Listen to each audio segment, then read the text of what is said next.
So నాతో పాటు బూర నర్సయ్య గౌడ్ ఉన్నారు, మాట్లాడదాం. అన్న, ఏంటి దీని ప్రధాన ఎజెండా ఏంటి? అసలు ఈ ధర్నాలు అంటే కాంగ్రెస్ పార్టీకి మీరు ఏం చెప్పదలుచుకున్నారు? ఎజెండా ఒకటే, దున్నపోతులాగా వ్యవహరిస్తున్నటువంటి కాంగ్రెస్ ప్రభుత్వాన్ని ముళ్ళుతో కుర్చీ లేపే ప్రయత్నం. అందుకంటే పెద్ద ఎజెండా లేదు. మేమున్నాము, బీజేపీ ఉన్నది. Congress sinking, BJP is rising. మేము ఏ ఎన్నికైనా కూడా బీజేపీని, మోడీ గారిని ఆహ్వానించండి, ఆదరించండి అని విజ్ఞప్తి చేయడం జరుగుతుంది. ముఖ్యంగా 2047 రైజింగ్ అంటూ కూడా ముందుకెళ్తా ఉన్నారు. దేశంలోనే రాష్ట్రం ముందుంది అని చెప్పి రేవంత్ రెడ్డి గారు చెప్తున్న పరిస్థితులు కనబడుతున్నాయిగా. ఓ సినిమా పేరేందో మర్చిపోయినా, ఎంఎస్ నారాయణ స్వర్గీయ డైలాగ్ ఉండే, చూశారో లేదో. పర్ఫార్మెన్స్ వీక్ ఉన్నప్పుడు పబ్లిసిటీ పీక్ ఉంటుందట. ఇక రేవంత్ రెడ్డి గారిది ఎట్లంటే, ఇంకోటి వేణుమాధవ్ది ఓ సినిమా ఉండే, ఆ ప్రశ్నకు ఇంకో జవాబు ఉంటుండే. అప్పట్లో బొట్టు, మీ నాయన పేరు ఏంటంటే అప్పట్లో బుట్టో, ఇప్పుడు ముషారఫ్ అన్నట్టు. ఇప్పుడు 6 గ్యారెంటీ లేవంటే ఫ్యూచర్ సిటీ అంటాడు. రైతు రుణమాఫీ ఏదంటే హైడ్రా అంటాడు. అదేవిధంగా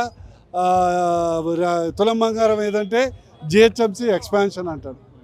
అంటే పొందలేని సమాధానం ఆయనది ఒకటే simple policy, cash and carry, vote and note. ఆయన క్లారిటీ ఆయనకున్నది, ప్రజలు క్లారిటీ లేక వేశారు, ఇప్పుడు అనుభవిస్తున్నారు. ఏం చెప్తారు? హరీష్ రావు చేతిలోకి బీజేపీ వెళ్ళింది. చిట్టీలు రామచంద్ర కావచ్చు, కిషన్ రెడ్డి కావచ్చు, హరీష్ రావు ఇచ్చిన చిట్టీలే చదువుతున్నారని కూడా రేవంత్ రెడ్డి గారు డైరెక్ట్ చెప్తున్న పరిస్థితి.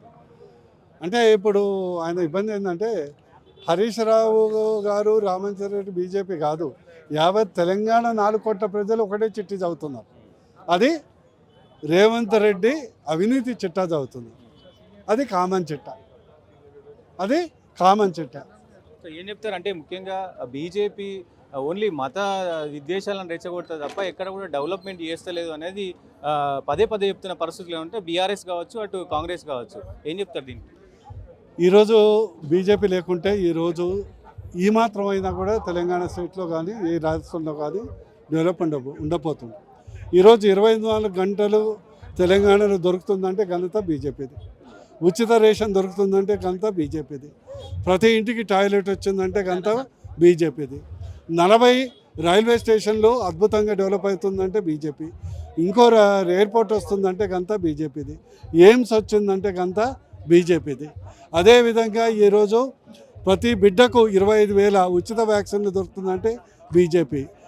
2,500 కిలోమీటర్ల జాతీయ రహదారులు వచ్చిందంటే బీజేపీది.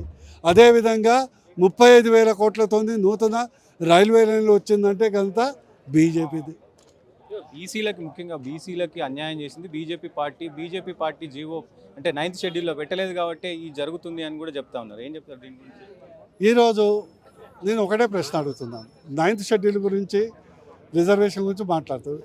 బీసీ డిక్లరేషన్లో 50 అంశాలు ఉన్నాయి, అందులో స్థానిక సంస్థలు ఒకటి. మరి 49 అంశాలు అమలు చేయడానికి ఎవరు అడ్డం వచ్చారు? నెంబర్ 1. నెంబర్ 2, మరి ఇదే రేవంత్ రెడ్డి గారు ఓసారి ఆర్డినెన్స్ అన్నాడు, ఓసారి జీవో అన్నాడు, ఓ చట్ట సవరణ అన్నాడు. ఢిల్లీలో ధర్నా చేశాడు, పార్లమెంట్లో లేవనెత్తాడా ఈ అంశం?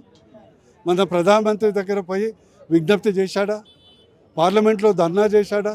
హామీ ఇచ్చింది ఎవరు? చేయాల్సింది ఎవరు? అడగాల్సింది ఎవరు? రాష్ట్ర ప్రభుత్వం. బీజేపీ వాళ్ళు అడిగినా అడగకుండా చేయడానికి సిద్ధంగా ఉంది.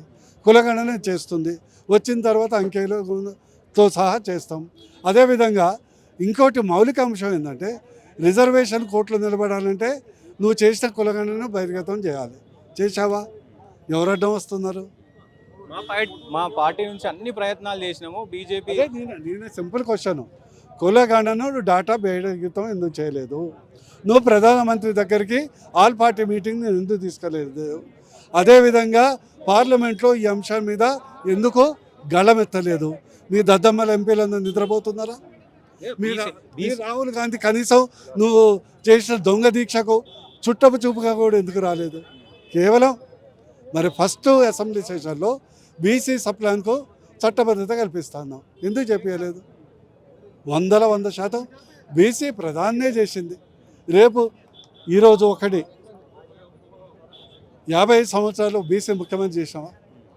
మంత్రుల్లో 50% ఇచ్చినావా? ఆఖరికి ఎట్లయిపోయింది? కొండనాలిక మందేస్తే ఉన్ననాలిక ఉన్నట్టు